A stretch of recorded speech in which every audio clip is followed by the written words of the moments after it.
This is a wonderful summer dish that I adapted from a Martha Stewart recipe. It serves from 4 to 6, and with a spinach salad and fresh fruit like cantaloupe, it makes an excellent summer evening dish. And you can make it ahead of time during the day so that by the time your guests are there, everything is absolutely done.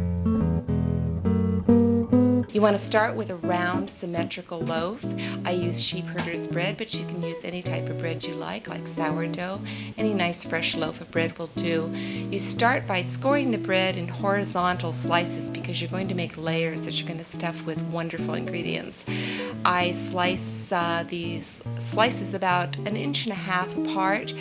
Anything less than that and the bread might tend to fall apart.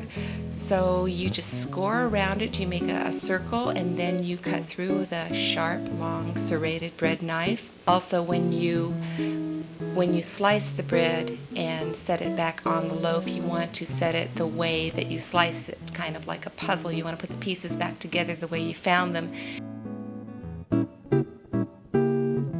First layer, I'm going to put a lot of fresh basil that I've washed and drained.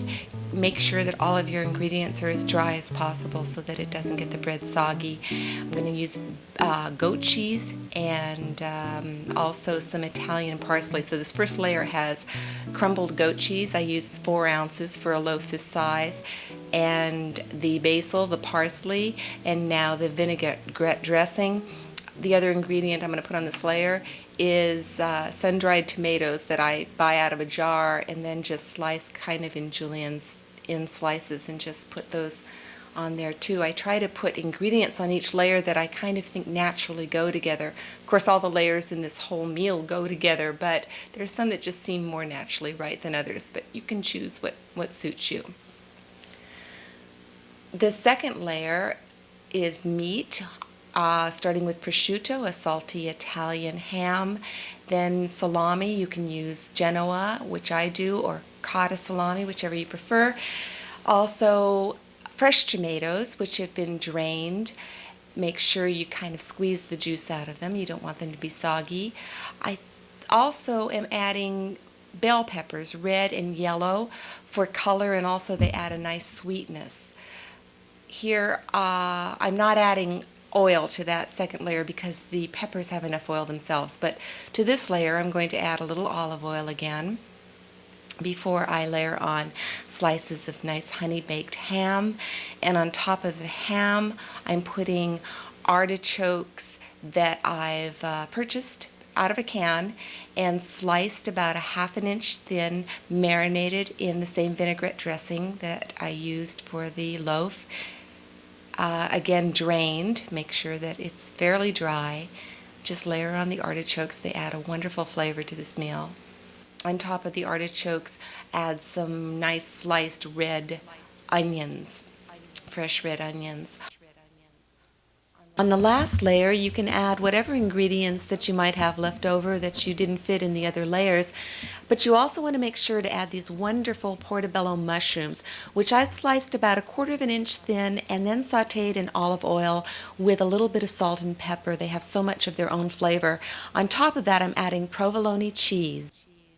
You might even consider adding cheese to every layer because you're going to warm this dish before you serve it, and each layer having melted cheese in it, either goat or provolone or mozzarella or parmesan, might add a very nice flavor. Just play around with this and make it your own.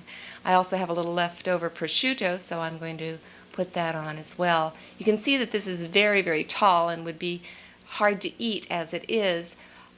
You'll see what we're going to be doing with this. We're just going to smash it down and get all the air out so that it's an edible size by the time we're through with it. Putting the top on. Wow! And there it is in its raw form. Now I'm going to wrap it very tightly with cellophane. Make sure you do this tight so that the stuffing doesn't fall out. Part of the fun of this dish is making it beautiful. And putting the cellophane on tight helps it stay, and then I'll put it in a plastic bag, wrap it, twist it before I smash it down with layers and layers of heavy books. So I've got some telephone books there and some other books, and I'll just set these on top and let it sit for about 3 hours. The flavors mingle and the bread loses the air and it becomes a much smaller size. I'm bracing it with a chair here because it seems like it might topple, and even the chair didn't work. I have a heavy tabletop here I'm going to try and put that down before I put the books, and that might balance it just a little bit better. So whatever you have that's heavy. Okay, before you serve it, you're going to want to warm it. Preheat your oven to 400. Sprinkle some Parmesan cheese on the outside of the loaf after rubbing it with some olive oil to make it nice and crusty. Put it in the oven for 5 to 10 minutes. Keep an eye on it so that it doesn't burn. When you take it out, it is beautiful. It smells great. Take it out of your baking dish and put it on a breadboard and slice it in wedges with your serrated knife. You have a beautiful looking dish that looks a lot like a torte, only much easier to make than that.